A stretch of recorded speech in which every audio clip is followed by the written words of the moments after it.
भाजपा युवा मोर्चा प्रदेशाध्यक्ष कृष्णराज महाडिकांनी प्रेसमध्ये मांडली युवा शक्ती जागर यात्रेची भूमिका।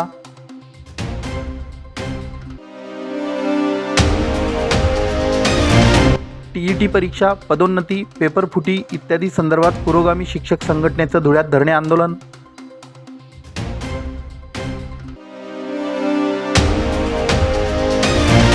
$200 कोटींच्या प्रॉपर्टीची हेराफेरी करणाऱ्या जमील अहमदवर कारवाई करा, रफिक शाह यांची मागणी।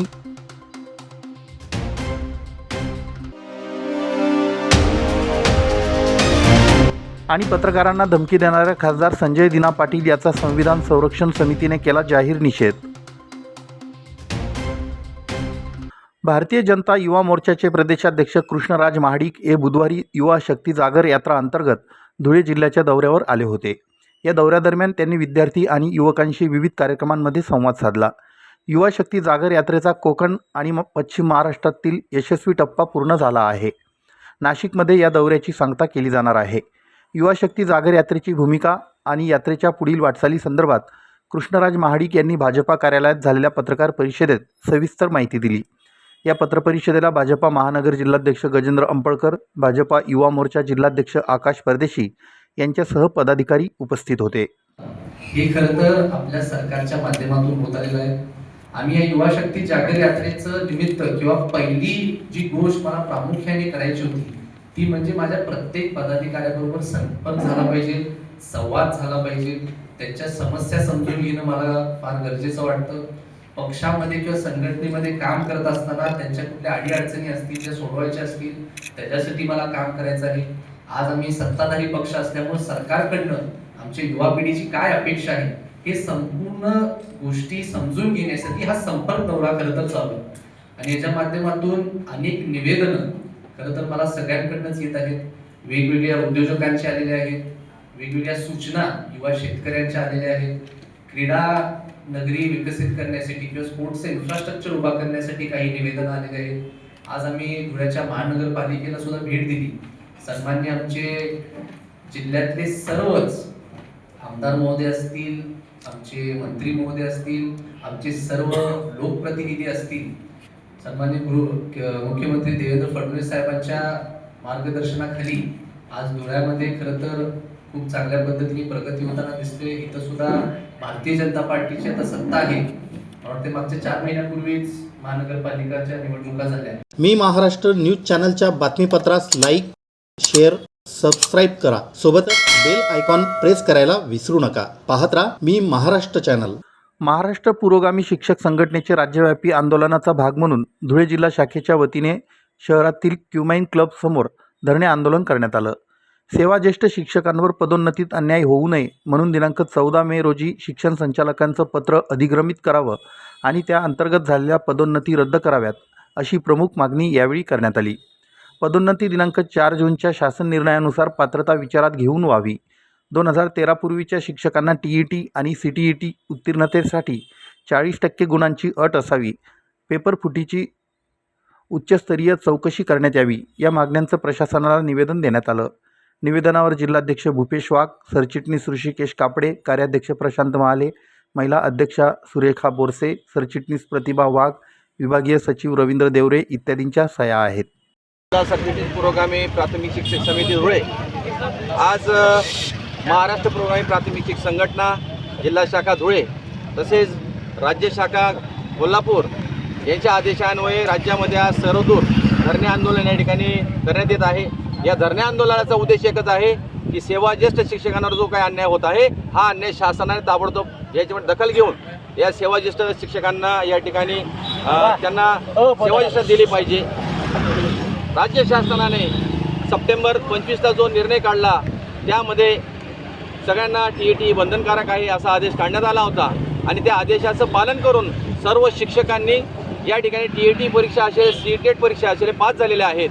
परंतु यात अजून देखील 14 तारखेला जो GR आलेला आहे 14 जून 2026चा यामध्ये संभ्रम निर्माण करणारी अवस्था शिक्षकांनी निर्माण करून ठेवली आणि या निर्णयामध्ये शिक्षकांमध्ये दुफळ निर्माण झालेली असं या ठिकाणी दिसून येतं। यामध्ये मध्यवर्ती शिक्षक संघटना आणि या ठिकाणी सर्वांचा समन्वय साधून आज हे धरणे आंदोलन चालू होत आहे। या धरण्याचा उद्देश एकच आहे की जे सेवाज्येष्ठ शिक्षक टीईटी धारक आहेत सीटेट धारक आहेत त्यांना या ठिकाणी सेवाज्येष्ठता देण्यात यावी, जेणेकरून त्यांच्यावरचा अन्याय हा दूर होईल. यासाठी हे धरणे आंदोलन आज होत आहे. या धरणे आंदोलनासाठी आज धुळे जिल्हा शाखेच्या वतीने आदरणीय जिल्हाध्यक्ष भूपेजी वाघ सर, समन्वय समितीचे जिल्हा सरचिटणीस सत्यसा सर, यानंतर संघाचे सरचिटणीस आमचे शरद पाटील सर, राज्याध्यक्ष पदवीधर शिक्षक संघटनेचे ऐराव सर, त्यानंतर शिक्षक संघाचे जिल्हाध्यक्ष बाळासाहेब बोरसे सर, सर्व संघटनांचे पदाधिकारी या ठिकाणी आवर्जून उपस्थित झाले. सर्वांची एकच अर्थ हाक आहे की आमच्या सर्व सेवाज्येष्ठ शिक्षकांना हा अन्याय होऊ देता कामा नये आणि सेवाज्येष्ठ शिक्षकांना या ठिकाणी सेवाज्येष्ठता देण्यात यावी, यासाठी आजचं हे धरणे आंदोलन आम्ही करत आहोत. तरी शासनाने ही अर्थ हाक राखून या ठिकाणी कालच एक परिपत्रक पारित केलेलं आहे की याच्यावरती स्थगिती आणण्यात आलेली आहे आणि निश्चितच सकारात्मक निर्णय शासन या ठिकाणी घेईल अशी आशा व्यक्त करतो. धन्यवाद.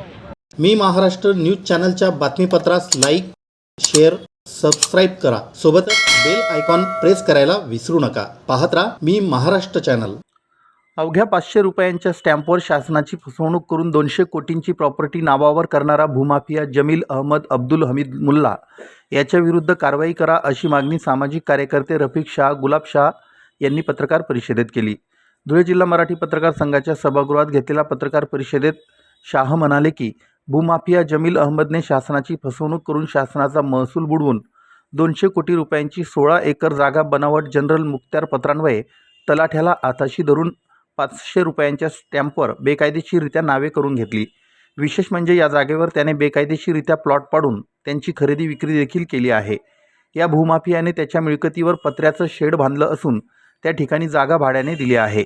त्यातून दरमहा 20 लाखांचं भाडं तो वसूल करीत आहे. या प्रकरणी मी अनेक वेळा मनपा आयुक्तांसह संबंधित अधिकाऱ्यांना तोंडी माहिती दिली, मात्र काही कारवाई करण्यात आली नाही. मोहाडी पोलिसात देखील अनेक वेळा याविषयी माहिती दिली, मात्र माझ्यावर दबाव आणला जात आहे. त्यामुळे जिल्हाधिकाऱ्यांनी या प्रकरणाची चौकशी करून भूमाफिया जमील अहमद विरुद्ध गुन्हा दाखल करावा, अशी मागणी पत्रकार परिषदेत रफिक शाह यांनी केली. या प्रकरणी न्याय न मिळाल्यास कोर्टाचे दरवाजे ठोठावणार असल्याचं शाह म्हणाले. मी रफिक शाह, गुलाब शाह, सामाजिक कार्यकर्ता, धुळे येथील मौजे 430/अ, 432/अ आणि 432/ब सुमारे 16 एकर जागा भूमाफिया जमील अहमद हमीद मुल्ला, राहणार मुल्ला कॉलनी 40 रोड धुळे याने सदर 16 एकर जागा फक्त 500 रुपयाच्या स्टॅम्प पेपरावर नावावर करून घेतली.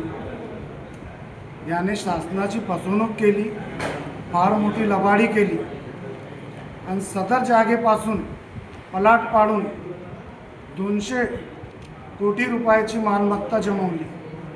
दिखव मालक म्हणून त्याचे नातेसंबंधच्या सदस्याच्या नावावर सुद्धा केलेली आहे. त्याबाबत आम्ही तक्रार माननीय जिल्हाधिकारी साहेब, माननीय मुख्यमंत्री साहेब महाराष्ट्र राज्य मुंबई, माननीय महसूल मंत्री साहेब महाराष्ट्र राज्य मुंबई, माननीय विभागीय आयुक्त साहेब नाशिक विभाग नाशिक, माननीय इन्व्हेस्टिगेशन अधिकारी आयकर विभाग नाशिक, ईडी कार्यालय मुंबई यांच्याकडे तक्रार केलेली आहे. 29/6/26 रोजी मेहरबान कलेक्टर मॅडमला भेटून तक्रार दिलेली आहे. त्यांनी कारवाई करण्याचे सुचवलेले आहे. सदर फार मोठा घोटाळा आहे. शासनाची फार मोठी फसवणूक केलेली आहे. स्टॅम्प ड्युटी वाजवली, इन्कम टॅक्स वाचवले, परत सदर ठिकाणी पत्र्याचे शेड बांधून कमीत कमी 20 लाख रुपये महिन्याचे संबंधित भूमाफिया जमील अहमद अब्दुल हमीद मुल्ला वसूल करीत आहे. सदर जागा ही महामार्ग मुंबई वडजाई रोड लगत आहे. याच्या बाबतीत सखोल चौकशी शासनाने करावी व त्याच्यावर विविध प्रकाराखाली गुन्हा दाखल करावा अशी माझी मागणी आहे. तशी कारवाई न झाल्यास मी मेहरबान उच्च न्यायालय औरंगाबाद खंडपीठ येथे रीट याचिका दाखल करणार आहे आणि सर्व उच्च न्यायालयापर्यंत लढा देणार आहे. सामान्य नागरिकांना याचा न्याय मिळावा असं मी सामाजिक कार्यकर्ता म्हणून तक्रार केलेली आहे. मी महाराष्ट्र न्यूज चॅनलच्या बातमीपत्रास लाईक, शेअर, सबस्क्राईब करा. सोबतच बेल आयकॉन प्रेस करायला विसरू नका. पाहत राहा मी महाराष्ट्र चॅनल. पत्रकारांना धमकी देत अपमानास्पद भाषा वापरणाऱ्या खासदार संजय दिना पाटील याच्या विरोधात तातडीने फौजदारी गुन्हा दाखल करून चौकशी पूर्ण होईपर्यंत त्यांना खासदारकीतून निलंबित करण्यात यावं अशी मागणी संविधान संरक्षण समिती धुळे यांच्या वतीने करण्यात आली. खासदार संजय दिना पाटील याच्या विरोधात घोषणाबाजी करून त्याचा निषेध करण्यात आला. धुळे जिल्हाधिकारी कार्यालय आवारात ही निदर्शने करण्यात आली. तसेच प्रशासनाला निवेदन सादर करण्यात आलं. यावेळी संविधान संरक्षण समितीचे संस्थापक अध्यक्ष हरिश्चंद्र लोंढे, उपाध्यक्ष ज्येष्ठ पत्रकार Gopi Landge, GT Bedse, Manohar Mohite, comrade LR Rao, Popatrao Chaudhari, doctor Shrikrishna Bedse, Ramkrishna Shinde, Babanrao Wankhede, Deepak Sonone, मुक्त पत्रकार धनंजय गाळणकर, किशोर शेजवळ, नवल ठाकरे, मोहम्मद जईद, आसिफ शेख, सादिक शेख यांच्यासह समितीचे पदाधिकारी आणि कार्यकर्ते उपस्थित होते.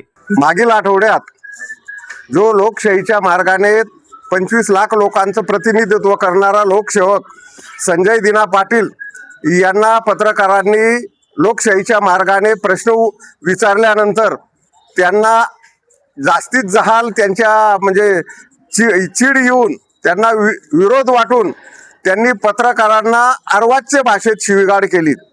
मी खासदार हे विसरून जाईल, मी यापूर्वी 5 खून केलेले आहेत, बॉम्बनं उडवून देईन, तुम्ही माझ्याबरोबर आले तर मारेल, तुम्हाला मी जेवण देतो, जास्त डोक्यात चढू नका, अन्यथा मी तुम्हाला उडून देईन, तुम्हाला कुठे जायचं ते कुठे जा, कमिशनरकडे जा, अशा प्रकारे धमकी देणारा संजय दिना पाटील यांनी पत्रकारिता म्हणजे ही लोकशाहीचा चौथा आधारस्तंभ आहे.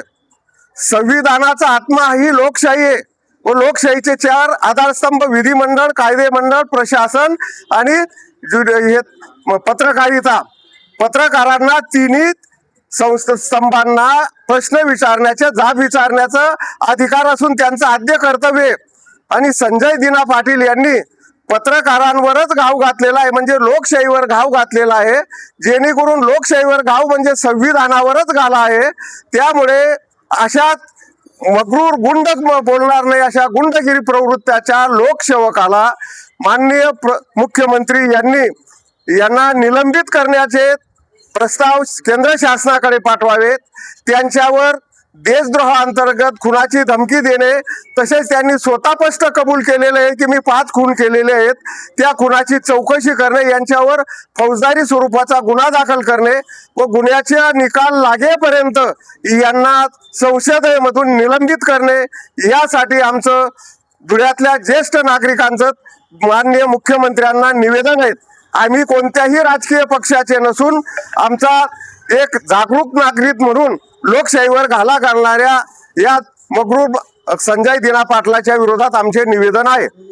मी महाराष्ट्र न्यूज चॅनलच्या बातमीपत्रास लाईक, शेअर, सबस्क्राईब करा. सोबतच बेल आयकॉन प्रेस करायला विसरू नका. पाहत राहा मी महाराष्ट्र चॅनल.